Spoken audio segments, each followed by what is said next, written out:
सत श्री अकाल, अस्सलाम वालेकुम। कैसे हैं जनाब? तो साहब इजराइल बीच में कूद गया है, the all weather front of India, और उसने कहा कि जो 2019 से बात चल रही थी डिसैलिनेशन प्लांट लगाने की लक्षद्वीप में, इसका मतलब जो वहां पे खारे पानी को साफ करके यूजेबल बनाना आदमी के लिए, पीने के लिए वगैरह वगैरह, जिसकी वहां खासी कमी है, वो काम हम तत्काल शुरू करने जा रहे हैं, क्योंकि इसमें इजराइल को महारत हासिल है।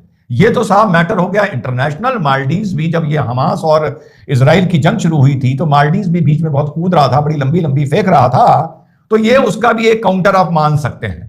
जो हमारे मोदी जी लक्षद्वीप गए, ये उसका भी एक काउंटर मान सकते हैं, और उन्होंने कहा कि आप यहां पर आइए, जो वहां पर उन्होंने इंडिया आउट कैंपेन शुरू किया था चुनाव को रेटोरिकल बनाने के लिए। तो साहब जो लोग इस टाइम मालदीव और लक्षद्वीप की तुलना कर रहे हैं, जाहिल, बहुत से मैंने मूर्ख यूट्यूबर्स देखे कि तुलना करके बता रहे हैं कि कौन सा बेटर है। अरे अभी ये आर्गुमेंट स्टार्ट हुआ है कि कौन सा बेटर है, या आने वाले वक्त में कौन सा बेटर होगा। मैंने अपने मन से नहीं बोला बॉयकॉट मालदीव्स, आपने एक बात देखी होगी ना, मैं ये बोल रहा हूं वो औकात भूल गया, ये हो गया वो हो गया। खामखा भारत से, एक फ्रेंडली नेशन से, भारत का, लक्षद्वीप का, भारत के प्रधानमंत्री का खामखा बिना किसी प्रोवोकेशन के मजाक उड़ाया है। मैं ये नहीं कह रहा कि मालदीव के हाथ में कटोरा आ जाएगा या टूरिस्ट वहां जाना बंद कर देंगे, लेकिन मैं इतना जरूर चाहता हूं कि भारत के खूबसूरत आइलैंड्स जो मैंने अपनी आंखों से देखे और महसूस किया है, उनको इंकरेजमेंट मिले, और वो बीचेस वाकई, क्योंकि डीएनए ऑफ द ओशन वहां पर बिल्कुल सेम है, चाहे मालदीव हो चाहे लक्षद्वीप हो। उससे साफ पानी, जैसा लक्षद्वीप का पानी वैसी मालदीव का पानी, जैसा लक्षद्वीप का सैंड वैसे ही मालदीव का सैंड। ये मैं नहीं कह रहा कि लक्षद्वीप का सैंड मालदीव के सैंड से ज्यादा क्लियर है या व्हाइट है, या वाटर यहां का ज्यादा टर्कोइज है लक्षद्वीप का और मालदीव का कम है, लेकिन जब दो जगहें बिल्कुल एक सी हैं, तो यहां पर सिर्फ वक्त लगने की, एक इन्वेस्टमेंट होने की देरी है। टाटा समूह सामने आ गया है कि 2 5 स्टार रिसोर्ट्स बनाएगा, और जिस दिन अडानी सामने आ गए उस दिन तो सोचो काम लग गया मालदीव का, वाकई काम लग गया। लेकिन जब अडानी सामने आ जाएंगे तो लोग गाली देने लगेंगे कि ये पूरा जो षड्यंत्र किया गया था, ये इसलिए किया गया था क्योंकि अडानी अब टूरिज्म इंडस्ट्री में आना चाहते हैं। तो इजराइल के बाद टाटा भी आ गया, ईज माई ट्रिप ने अपनी वहां की फ्लाइट सारी बुकिंग कैंसिल कर दी। सो ये इंडियन एक्सप्रेस क्या लिखता है? इंडियन एक्सप्रेस आप देखिए लिख रहा है कि दोनों नेशंस का ये जो हाइपर नेशनलिज्म है, अच्छा हमें, हमारे प्रधानमंत्री को, हमारे लक्षद्वीप को, हमारी वहां की खूबसूरती को खामखा उसका मजाक उड़ाया, उसको टारगेट किया, और ये इंडियन एक्सप्रेस भारत का अखबार होते हुए इस चीज को हाइपर नेशनलिज्म लिख रहा है, जहां पर कहने को झूठे मुंह भी 1% भी नरेंद्र मोदी या गवर्नमेंट या भारत की गलती नहीं है। लोग कहते हैं ना एक हाथ से ताली नहीं बजती, एक वो किस्सा है जहां पर एक हाथ से ही ताली बजाने की कोशिश की गई है, और हमारा न्यूज़पेपर लिख रहा है कि दिस इज हाइपर नेशनलिज्म।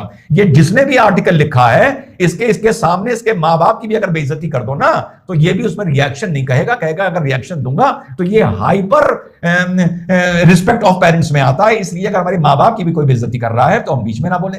अब इतने सब के बीच में आप लोगों ने एक चीज मार्क की कि आप लोगों ने देखा होगा विपक्ष को लेके या कुछ विशेष लोगों को लेके नरेंद्र मोदी को इसमें टारगेट बहुत कम किया जा रहा है।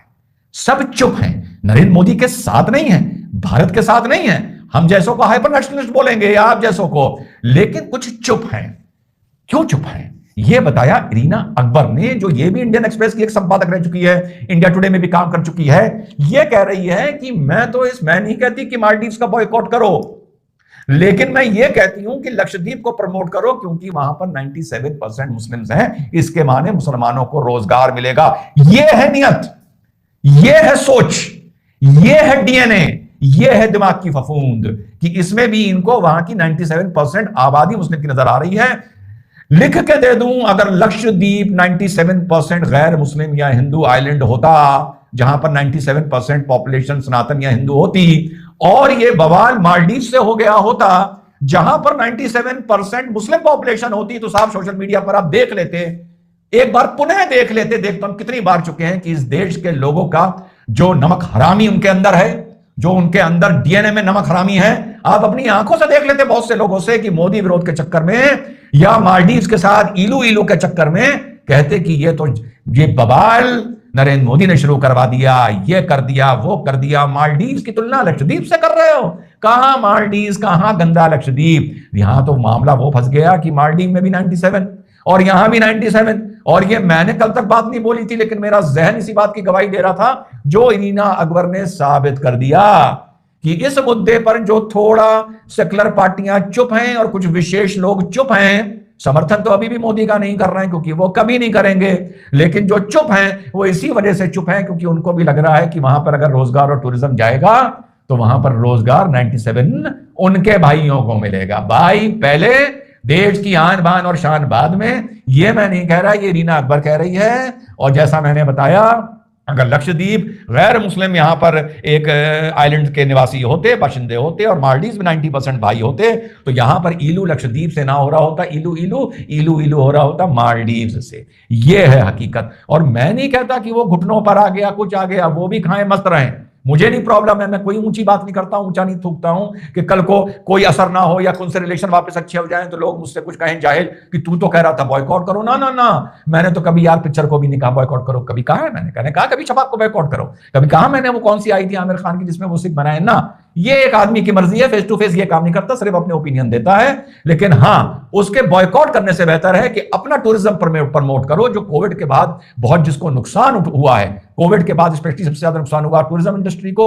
लक्षद्वीप निगलेक्टेड पड़ा हुआ था, बहुत कमियां हैं, ट्रांसपोर्टेशन की कमियां हैं, एक्सेसिबिलिटी की कमियां हैं, प्राइवेट एयरलाइंस वहां जाती नहीं है, लोकल स्टीमर जो वहां पर चलते हैं बहुत पुराने हैं, बहुत रिस्की हैं, अभी बहुत काम होना बाकी है। लेकिन बस जहां टाटा और हमारे अडानी भाई और अंबानी भाई की वहां नजर पड़ी, फिर देखो 5 साल में लक्षद्वीप होगा।